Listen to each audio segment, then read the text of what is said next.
النهارده هقولك ازاي تزود قاعدة بياناتك من الموظفين، خصوصا الفريلانسرز. زي ما اتفقنا، التحدي اللي هيقابلك وانت بتشتغل مع الفريلانسرز الجودة والالتزام، انك تستلم في الميعاد اللي اتفقتوا عليه.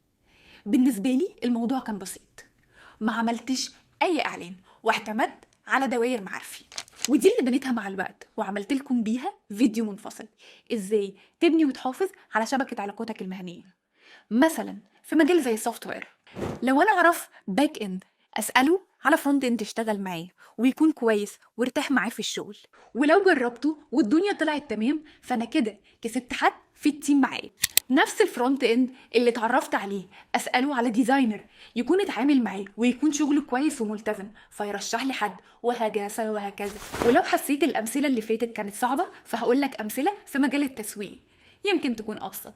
لو انا اتعاملت مع ديزاينر شاطر اساله على كاتب محتوى موهوب، وكاتب المحتوى اساله على ميديا باير، وهكذا. وطبعا بشوف جزء من الشغل السابق لكل واحد علشان اعرف اقيمه قبل ما التزم معاه بشغل.